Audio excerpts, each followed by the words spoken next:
menghemat waktu, saya akan langsung saja mempersilakan yang pertama Mas Garin Nugroho untuk menyampaikan sajian materinya. Terima kasih. Ya, terima kasih pada Ibu Rektor dan jajaran pengajar, juga untuk moderator dan tentu saja sahabat-sahabat pembicara semuanya.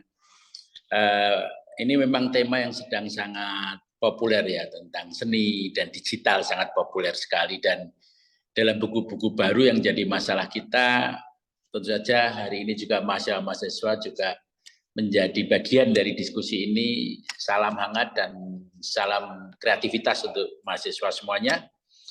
Yang menjadi masalah kebanyakan dari kita di tengah euforia digital ini, rata-rata kita punya apa yang disebut data-data yang cukup menarik, yaitu misalkan lah dalam hubungannya dengan smartphone lah, itu orang Indonesia itu 5-8 jam dalam sehari mengelola handphone, termasuk waktu yang rentang waktu yang paling panjang di dunia, gitu kan. Jumlah handphone 2 kali lipat dari jumlah penduduk, kan luar biasa sekali. Pengguna internet aja nomor 2, bahkan pada waktu pandemi import laptop itu lebih tinggi daripada import beras.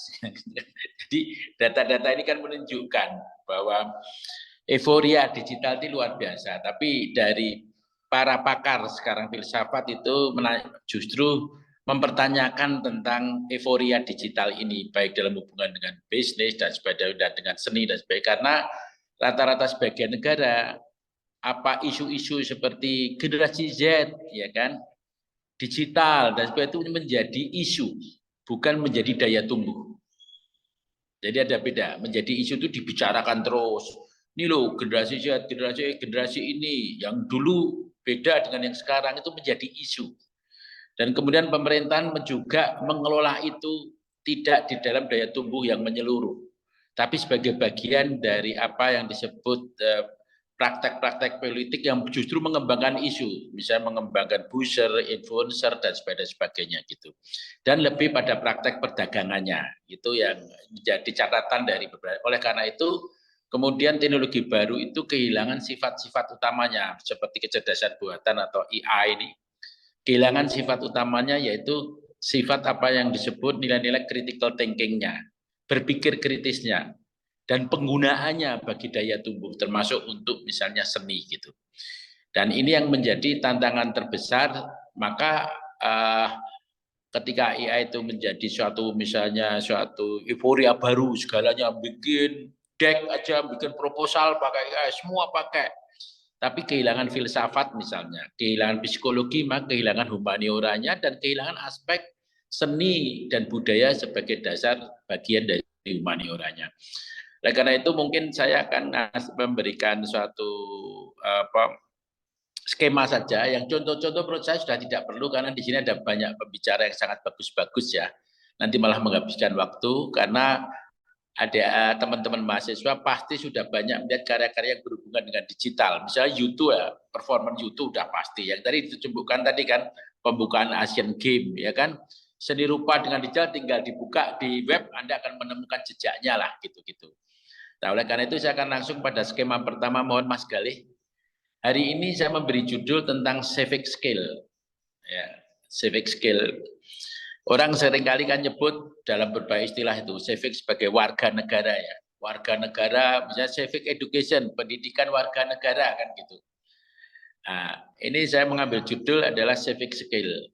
Apa yang disebut civic skill dalam hubungan seni dan media baru adalah warga negara yang terampil.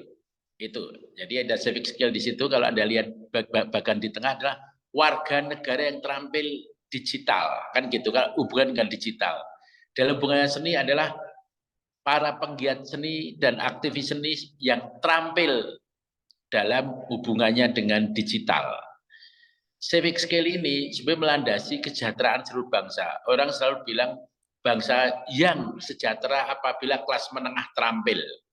Terampil olahraga, terampil seni, terampil kesehatan dan sebagainya. Terampil. Terampil adalah ada konsep, ada metode, dan ada terapan. 3 itu ada dalam kata terampil. Maka kewarganegaraan yang terampil harus menjadi isu, termasuk bagi para apa yang disebut seniman-seniman kita. Kebanyakan seniman kita kelemahannya adalah keterampilan. Saya ambil contoh di film atau kalau saya pertunjukan di luar negeri, lighting, apa itu scenografi ya, tata artistik dan sebagainya adalah soal terampil. Semua adalah masyarakat terampil. Kita masih sebagian masyarakat konsep. Masyarakat terampil itu belum terbentuk di tengah ini. Di tengah ini kita hanya menjadi masyarakat pedagang perantara. Bukan masyarakat terampil. Kalau di negara maju maka ahli basket punya saham di perusahaannya, perusahaannya mengelola basket, perkumpulan basket terkenal, maka basket itu akan tumbuh menjadi masyarakat terampil dari kelas menengah menjadi pemilik perusahaan. Misalkan ahli teknologi juga begitu, menemukan suatu pemilik perusahaan, dia membangun perusahaan. Institusi art juga seperti itu. Terampil di dalam panggung, dia punya kemampuan hidup di dalam pengambilan keputusan, maka dia akan mengambil institusi seni yang betul-betul tumbuh dengan baik. Nah, masyarakat terampil ini berpusat pada empat hal yaitu sains, estetika, teknologi, dan etika. Kita sangat lemah. Ambillah contoh di seluruh isi di Indonesia, apakah ada perbengkelan, pengenalan materi aja. Perbengkelan hampir tidak ada di seluruh isi di Indonesia. Kalau kita ambil contoh, saya pentas di spektakel teater gitu, atau di panggung-panggung besar, selalu ada bengkel, motong kayu, bikin art, ini ada bengkel. Dan skill luar biasa, kalau saya mau ngelas, udah ada list dari apa yang buat ahli-ahli las. Kalau kita, aku mau bikin patung ngelas kayu dicampur batu, siapa yang ahli ya? Gitu. Mencari artisan seni rupa tidak mudah. Mencari artisan di teater nggak mudah. Mencari ahli-ahli misalkan di dalam film, chief lighting yang bagus saja jumlahnya sedikit. Penulis skenario itu sedikit sekali di dalam film. Sementara OTT kita, ekosistem media baru bertumbuh sangat besar sekali. Seluruhnya membutuhkan keterampilan. Seluruhnya. Termasuk dalam ekosistem media barunya editing. Nah, civic skill adalah civic skill yang betul-betul dari segi sains, teknologi, estetika, etika itu bertumbuh terus-menerus. Jadi seperti saya gitu, di era-era tahun 90 belajar baru awal sekali menuju digital ya, dari analog ke digital, belajar lagi. Ada green screen, tapi sekarang sudah tidak musim lagi green screen, sudah ada apa yang disebut kecerdasan buatan kan gitu. Berubah lagi, tiap 10 tahun berubah lagi gitu. Civic skill adalah di dalamnya adalah pertumbuhan dari sains, teknologi, estetika, dan etika. Misalkan menciptakanlah karya-karya tari dengan dunia digital, itu ada aspek estetika, ada sains, ada teknologi, dan ada etikanya. Nah, civic skill ini menurut saya menjadi suatu tugas kebangsaan. Warga negara dengan hak-hak, kewajiban yang menumbuhkan dunia, kalau sekarang dunia digital, untuk daya tumbuh masyarakat sipil yang sehat dan produktif. Ini menjadi menarik karena memang kebanyakan kita itu pengguna, pengkonsumsi. Jadi ada olok-olok di buku-buku terbaru gitu. Lahirlah anak-anak startup kan gitu.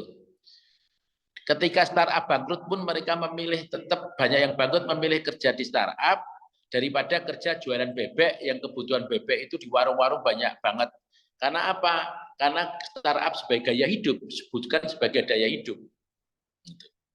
Kalau saya misalkan ke Singapura, saya misalkan kerja membuat teater untuk melatih 70 orang Singapura di Esplanade, dan tahun depan saya akan pentas lagi di Esplanade. Maka ketika saya kerja dari melatih misalnya dari 7 sampai jam 9. Jam 10 sudah ada laporan di digital saya, di handphone saya, dengan kolom-kolom yang sangat jelas, sebenarnya foto-foto adegan-adegan foto-foto blocking saya, rekaman seluruh omongan saya dan dialog pemain-pemain saya, semua direkam, sehingga saya bisa diskusi dengan bagian manajer, state manager. Besok yang dilatih apa ya? Karena saya dapat laporan sebagai interkonektivitas. Jadi internet itu kan interkonektivitas untuk orang dengan suatu sistem yang dibangun oleh digital bisa mengakses, mengevaluasi, dan menganalisa. Pertanyaan saya, apa ada state manager yang melakukan kerja itu di Indonesia seperti itu? 1 jam setelah latihan, ada suatu report dalam kolom digital yang bisa diakses tentang blogging-blogging saya, tentang pelatihan dialog saya yang bisa saya dengar, tentang berbagai hal di aspek latihan itu untuk besok dirancang program apa yang menjadi fokus perhatian. Contohnya itu. Catatan itu menunjukkan bahwa kita limpah ruah pada teknologi, tapi fungsinya di dalam daya tumbuh masyarakat tidak cukup banyak. Saya ngambil contoh gitu, ketika Indonesia tahun 70 atau 80 sudah bisa baca 100%, tidak buta huruf lagi, ternyata tingkat bacanya sampai sekarang paling rendah di ASEAN. Jadi bisa baca 100%, tapi tingkat bacanya paling rendah di ASEAN, sehingga tidak akan mungkin jadi negara maju. Nah, pertanyaan saya kepada teman-teman mahasiswa dan semuanya, kita tingkat penggunaan media berbanding dengan apa yang disebut dengan pertumbuhan kehidupan kita, kan pasti media baru ini kan tinggi sekali. Tapi apakah fungsional betul bagi daya tumbuh kita, termasuk daya tumbuh seni kita? Ini adalah pertanyaan-pertanyaan yang saya ajukan. Oleh karena itu, civic skill ini di setiap universitas itu harus menjadi hal yang utama dalam hubungannya sains yang terapan, estetika yang terapan, dan teknologi yang terapan. Karena teknologi adalah suatu metode yang menjadikan segala-galanya itu praktis untuk melayani kebutuhan manusia, termasuk kebutuhan-kebutuhan seni. Misalkan melayani kebutuhan-kebutuhan elemen-elemen panggung, artistik, visual, dan sebagainya. Kalau teknologi itu melayani secara praktis dan metode seluruh kebutuhan seni, maka di dalamnya pasti ada soal sains. Oh, pengetahuan tentang artistik, pengetahuan tentang oposisi, ada juga tentang estetika, dan ada juga tentang teknologi, dan ada juga tentang etika.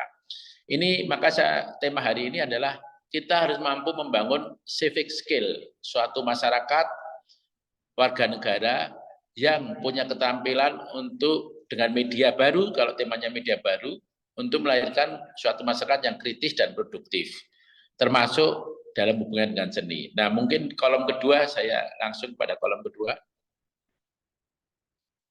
Mohon Mas Galih. Nah, kolom kedua ini adalah masalah yang sebetulnya apa yang harus kita layani di dalam kehidupan kita itu selalu ada masalah-masalah yang menyangkut tiga aspek yang menjaga peradaban yang harus dilayani oleh teknologi yang disebut tepat guna, yaitu adalah budaya pop, alternatif, dan heritage. Teknologi ini, media baru ini harus melayani tiga ini karena ini adalah apa yang disebut dengan tumpunan tiga tumpu yang menghidupkan, menyalakan peradaban, gitu istilahnya seperti itu. Jadi seluruh peradaban dunia, baik itu makro atau mikro, misalnya mikro adalah museum, selalu ada unsur budaya pop, budaya heritage, dan budaya alternatif. Seluruh ruang publik juga seperti itu, ada budaya pop, ada budaya heritage, dan budaya alternatif. Seluruh profesi seni selalu ada budaya pop, ada heritage, dan alternatif. Tiga-tiganya saling komplementari dan menghidupkan. Oleh karena itu media baru yang oleh teman-teman seni, khususnya di wilayah digital ini, harus mampu menghidupi tiga itu sesuai dengan profesi masing-masing. Misalnya seperti restorasi lewat teknologi digital misalkan, itu kan bisa banyak sekali. Kemudian apa yang disebut dengan lukisan-lukisan digital dan sebagainya. Nah, tetapi saya menggarisbawahi tentang teknologi tepat guna. Kenapa? Kita serang euforia betul menjadi apa ya itu digital Indonesia maju 2045 negara 10 besar dunia gitu. Tetapi ternyata dalam praktek yang paling penting adalah tepat guna sesuai dengan ekosistem dari seni yang ditumbuhkan, ekosistem dari sosial ekonomi yang ditumbuh. Saya ngambil contoh, siapakah avant-garde di bidang misalkanlah instalasi art di Indonesia. Kita ambil yang sekarang sangat aktif, Heri Dono dan Jumpet. Pertanyaan saya, apakah mereka memakai teknologi yang canggih? Ternyata tidak. Mereka melakukan dengan teknologi tepat guna. Yang justru sederhana, yang dalam persaingan dunia, kesederhanaan yang mengelola teknologi tepat guna lokal, paling misalnya ada hal-hal kecil teknologi yang bisa digunakan lewat baterai, malah menjadi pesaing. Karena apa yang dipentingkan adalah konsep dan ide. Maka para pelopor instalasi AD Indonesia itu mayoritas menggunakan teknologi tepat guna. Saya mengambil contoh, saya bikin setan Jawa. Orang-orang berebut membuat digital, pameran, game ini. Saya akan menghitung diri saya sendiri bahwa dalam persaingan dunia, kalau kecanggihan dalam ekosistem seni itu masih harus tumbuh civic skill atau ditumbuhkan dulu. Maka saya membuat sebuah karya yang bersifat justru kembali ke nilai-nilai universal, yaitu film bisu yang menggunakan teknologi digital dengan live orchestra gamelan. Jadi antara heritage, budaya pop karena ada musik dan sebagainya, dan ada budaya alternatif, termasuk di dalamnya ada film bisu dan karya-karya tari, teater dan dalam setan Jawa. Oleh karena itu, media baru ini justru harus tepat guna, disesuaikan dengan ekosistem sosial, budaya, teknologi kita, dan disesuaikan dengan karya kita. Bukanlah perlombaan kecanggihan, tapi perlombaan apa yang disebut konten, ide, dan sebagainya yang dilayani oleh teknologi itu sendiri. Nah, ini menjadi sangat penting, karena kalau kita membaca, bahkan di dalam berbagai aspek industri perdagangan yang lewat digital, cara-cara di desa yang menggunakan teknologi sederhana, misalkanlah kita ambil contoh community 5 Gunung, itu salah satu festival terbesar dari 5 gunung yang bertahan dengan cara-cara modal sosial dan cara-cara pengembangan promosi digital oleh orang-orang desa, dan ternyata sangat efektif. Dan sekarang 5 gunung menjadi salah satu fenomena festival yang dibangun atas dasar modal sosial dan modal teknologi yang menyokongnya dengan cara-cara yang tepat guna, misalkan seperti itu. Nah, ini ada kolom ketiga yang ingin saya lanjutkan lagi, yaitu apa yang disebut berpikir kritis dalam ekosistem media baru. Di dalam kerangka adanya kecerdasan buatan, tapi kita berhubungan dengan estetika, sains, dan humaniora. Ini kolom skema ini menunjukkan bahwa di tengah kemajuan seluruh media ini, termasuk bagaimana seniman-seniman mensiasati, ternyata berpikir kritis itu menjadi sangat penting. Critical thinking itu menjadi sangat penting. Di dalamnya ada masalah apa yang disebut dengan ilmu-ilmu humaniora, ya ada filsafat, ada psikologi, dan sebagainya. Jika kita tidak mampu berpikir thinking, maka kita hanya menjadi konsumen atau pengguna dari berbagai aspek teknologi media baru itu. Nah, saya sebut ekosistem media baru apa? Contoh seperti saya, setiap periode 10 tahun, saya harus belajar dari nol ekosistem media baru untuk mengetahui bagaimana ekosistem media baru itu menumbuhkan cara-cara bekerja, berkreatif, berdistribusi, berjejaring, dan membangun apa yang buat ruang-ruang laboratorium di dalam penciptaan kita. Setiap periode teknologi baru lahir menimbulkan ekosistem baru. Misalkan tahun 95, ketika 91-95 periode TV swasta, maka saya harus berkarya di seluruh ekosistem itu. Ada waktu itu aja Anak Seribu Pulau, ada iklan Inga, ada video musikaton ya, Negeri di Awan tuh.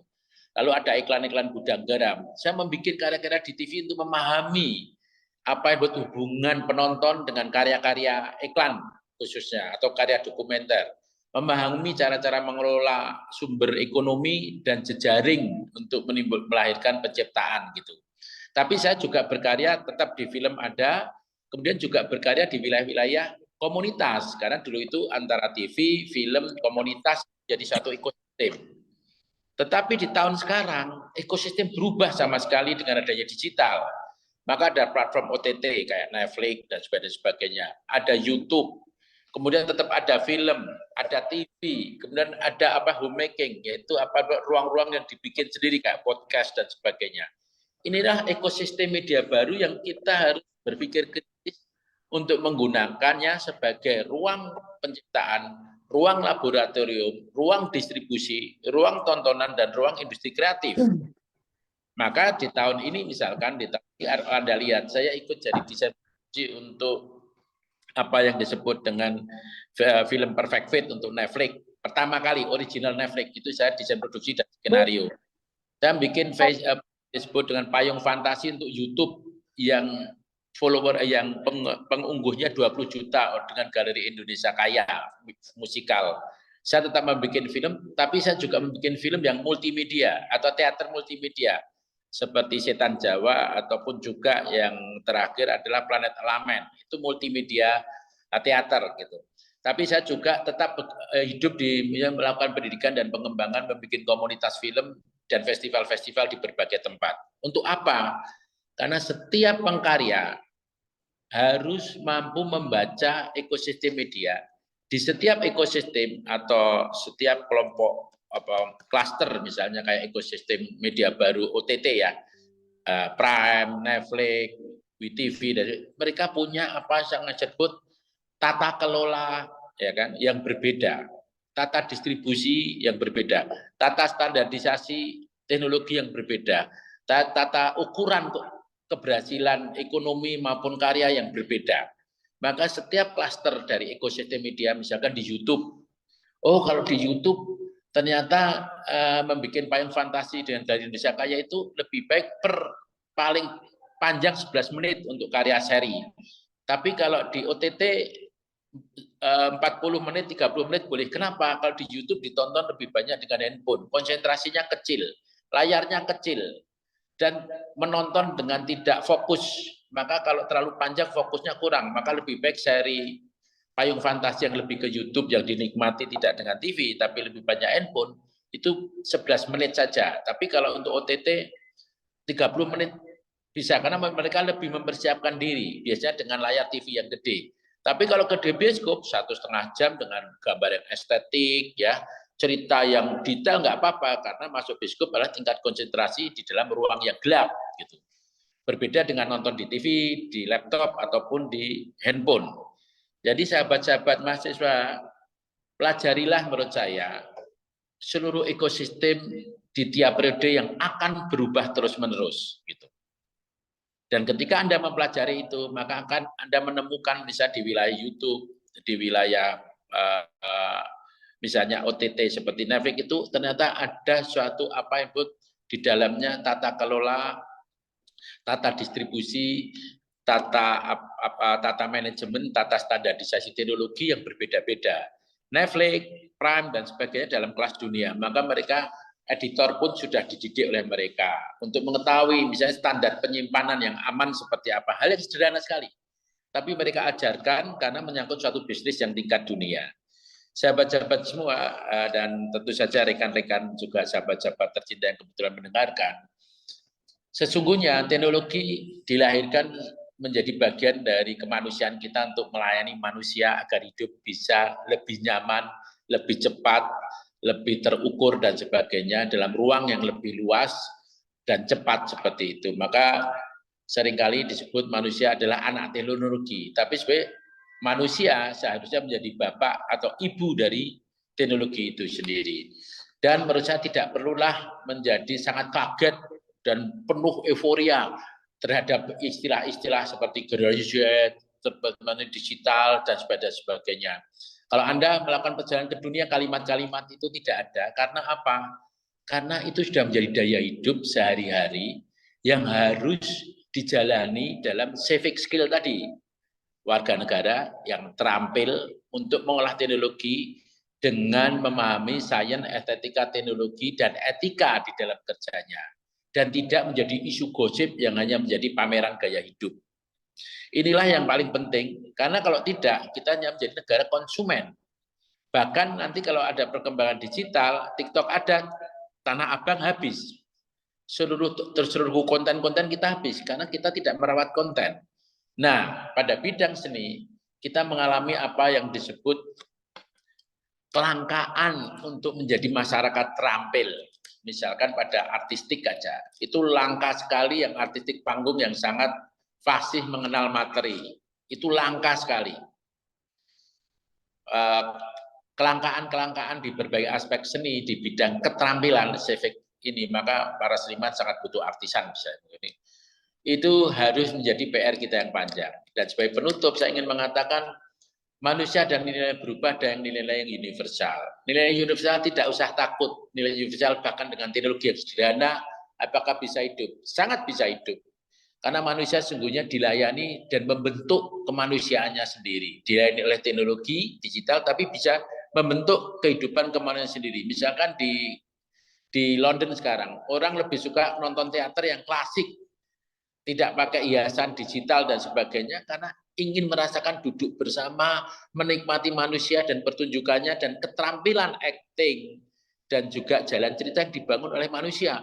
Malah justru penuh penonton di London itu pada teater-teater klasik semacam itu.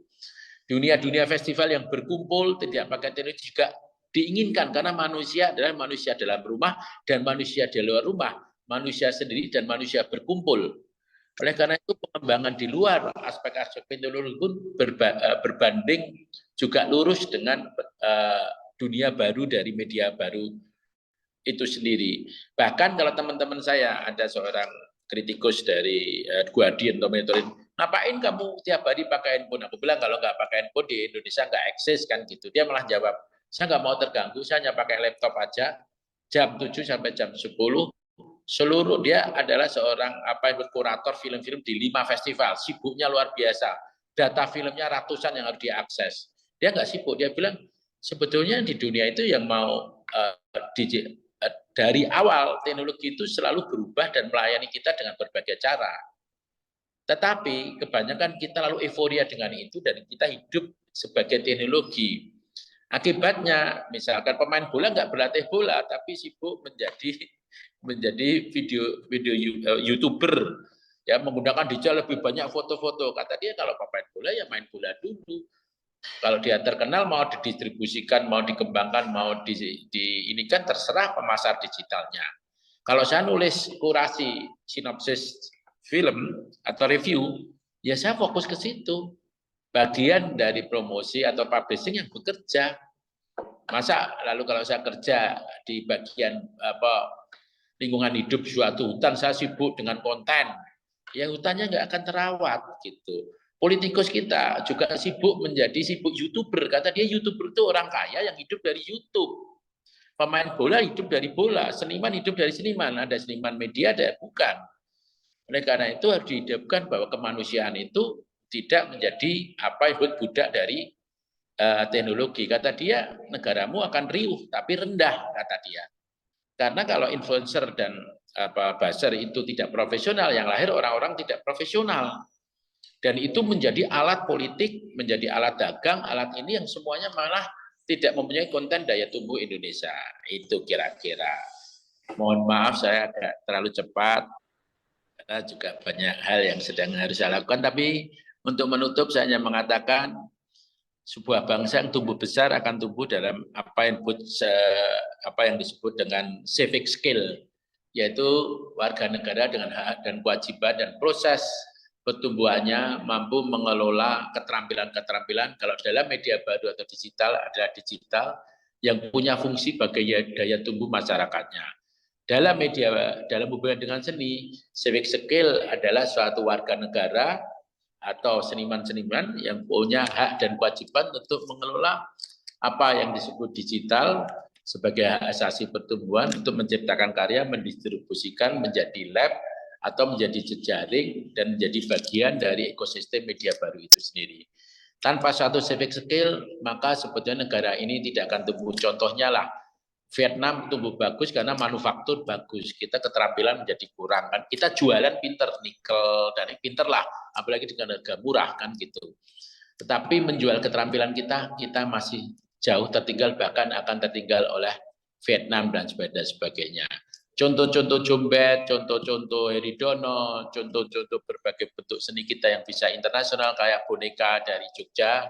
Anda lihat kesederhanaan teknologi tepat guna yang memahami bahwa teknologi harus hidup di ekosistem sosial, politik, dan ekosistem seniman punya daya tumbuh ke depan dengan bagus. Terima kasih, sekian dan terima kasih. Baik, terima kasih paparannya yang luar biasa. Izin bertanya, Mas, mau ada perlu video ditampilkan atau gimana, Mas? Ya perlu, karena teman-teman mahasiswa ini sudah jago membuka seluruh informasi ya Oh tentang ya, penggunaan digital di media baru menurut saya. Terima kasih. oh baik, baik, baik, Bapak Ibu sekalian. Paparan Mas Garin tadi luar biasa, menarik sekali karena ada hal-hal yang seringkali kita luput atau lupa bahwa civic skills atau pentingnya membangun warga negara yang terampil digital itu menjadi hal yang sangat penting, terutama dalam konteks di perguruan tinggi. Kemudian juga tadi Mas Garin menggarisbawahi soal pentingnya teknologi tepat guna, dan yang terakhir tadi berpikir kritis ya di dalam ekosistem media baru. Seringkali kita ingin segala paling canggih, tapi begitu udah pegang, udah punya, nggak tahu cara pakainya. Mungkin itu juga hal yang menjadi perlu menjadi kesadaran pentingnya berpikir kritis terkait dengan media digital ini. Terima kasih sekali lagi, Mas Garin. Boleh saya tanya satu hal lagi? Apakah Mas Garin akan stay atau ada keperluan lain? Maksud saya karena sudah ada pertanyaan yang apakah akan dilanjutkan dulu untuk sesi tanya jawab? Oke. Barangkali Mas Garin sedang ada melanjutkan kegiatan yang lain. Baik, Nggak apa-apa. gimana Mas? Dilanjutkan untuk tanya jawab tidak apa-apa. Mas Garin masih akan ada di ruangan Zoom. Bisa untuk tanya jawab. Bisa untuk tanya jawab dulu? Iya. Oh iya. Baik, mohon izin Bapak Ibu Bapak narasumber Pak Warno dan Pak Cahyana, karena mungkin Mas Garin ada kesibukan, jadi untuk tanya jawab ada satu pertanyaan nih Mas, mungkin saya sampaikan dulu supaya bisa dijawab dulu oleh Mas Garin dari Pak Tony Brur. Apakah civic skill ini bisa dihasilkan oleh institusi-institusi seni atau dilahirkan secara organik? Itu pertanyaannya Mas. Ya, Bung Tony Bro, salam ya. Memang sebenarnya ada dua tanggung jawab dari seluruh elemen institusi. Institusi yang bersifat perguruan tinggi wajib melakukan membangun satu civic skill, ya kan. Tetapi yang paling menarik adalah civic skill yang dibangun organik, karena biasanya civic skill yang di organik itu tumbuh dari apa yang disebut tuntutan ekosistem dari masyarakatnya. Jadi misalnya 5 gunung, maka media baru dibangun untuk publishing, marketing, lalu untuk juga jejaring dan apa yang disebut dengan lab bersama itu dibangun dengan cara-cara unik. Oleh karena itu sebetulnya ekosistem media baru di komunitas itu menjadi suatu peta pengetahuan sains, estetika, teknologi, dan humaniora yang bisa menjadi referen dari kampus-kampus, institusi perguruan tinggi. Karena sekarang komunitas jujur menjadi peta terbesar ya bagi seni itu sendiri dan yang hubungannya dengan media. Menjadi suatu terobosan-terobosan baru. Tapi sebagai institusi seni dia punya kewajiban. Karena dalam institusi ini sains, estetika, teknologi, dan humaniora dan media baru adalah bagian yang melekat di dalam institusi perguruan tinggi. Baik, mungkin satu lagi ya Mas ya, supaya bisa nanti berlanjut ke narasumber berikutnya. Ini satu lagi dari Pak Nurizal. Salam Mas Garin, bagaimana civic skill bisa adaptasi di tengah isu ekosistem berbasis Web3? Sekalian minta izin untuk kajian tesis film Guru Bangsa Hos Cokro Aminoto. Itu di kolom chat Mas. Ketua Ikatan Alumni itu, Bu. Oh iya, Ketua Ikatan Alumni Pak Mas Kang Rizal. Kang Rizal. Enggak. Ya, yang tadi saya omongkan ya, kata teknologi tepat guna itu kan kadang-kadang sudah terasa jadul ya. Tapi sebenarnya teknologi tepat guna itu di dalam kerangka berbagai ekosistem termasuk Web3 dan sebagainya itu bisa dikelola dan kemudian dibaca lewat referen timbulnya ekosistem tersebut di berbagai wilayah, termasuk berbagai ekosistem gitu. Saya ngambil contoh ya, yang jauh dari masalah ini. Misalkan perkembangan seni-seni subculture kayak tekno musik gitu misalkan lah ya. Itu ada orang yang di Pegunungan Tengah di Papua itu menggunakan komputer yang hanya pakai aki karena nggak ada listrik. Tapi aplikasi-aplikasi penciptaan musik kan luar biasa gedenya misalkan. Ini contoh yang lain. Dan dia sekarang bisa menjadi salah satu pemusik kontemporer techno di Indonesia yang tinggal di Pegunungan Tengah kan gitu. Ini contoh nih bagaimana metode pengetahuan, metode dan terapan yang di dalam pengertian teknologi tepat guna itu justru mengandung pengembangan-pengembangan yang luar biasa, termasuk dalam jejaring dan sebagainya gitu. Memang kita harus istilah memetakan kembali perkembangan-perkembangan media baru itu untuk kemudian kita menemukan apa yang teknologi-teknologi tepat guna yang bertumbuh di negeri kita. Baik. Terima kasih sekali lagi Mas Garin atas kesediaan waktunya yang di tengah kesibukan yang luar biasa pada siang hari ini. Pastinya ada banyak sekali hal yang ingin ditanyakan ke Mas Garin, tapi mungkin karena Mas Garin juga sibuk, jadi sekali lagi terima kasih banyak. Nanti mudah-mudahan kalau berkenan stay sampai nanti ya, alhamdulillah. Kalau Mas Garin ada kesibukan lain juga tidak apa-apa. Terima kasih banyak. Juga saya sekarang sudah megang menjadi artis director dari venue Gelanggang Inovasi dan Kreativitas di Universitas Gadjah Mada. Itu menggabungkan dengan apa yang disebut galeri, library, arsip, dan ruang pameran, pertunjukan, dan spot hall. Jika ada mengembangkan apa yang disebut akademi media baru untuk terapan ya, dan akademi kelola untuk seni panggung dan maupun apa, sehingga mungkin kerjasama di lain waktu dengan teman-teman di sini, dengan jajaran pengajar dan mahasiswa akan pasti menyenangkan ke depan. Terima kasih. Siap. Terima kasih banyak. Kabar baik yang sangat menggembirakan ya teman-teman sekalian. Nanti kita bisa bekerja sama di lain waktu. Terima kasih Mas Garin. Salam sejahtera. Ya, sama-sama. Baik, selanjutnya. menyampaikan sesuatu dulu, Bu. Oh, Bu Rektor. Sebelum ke Pak Warno, Bu Rektor mau menyampaikan sesuatu.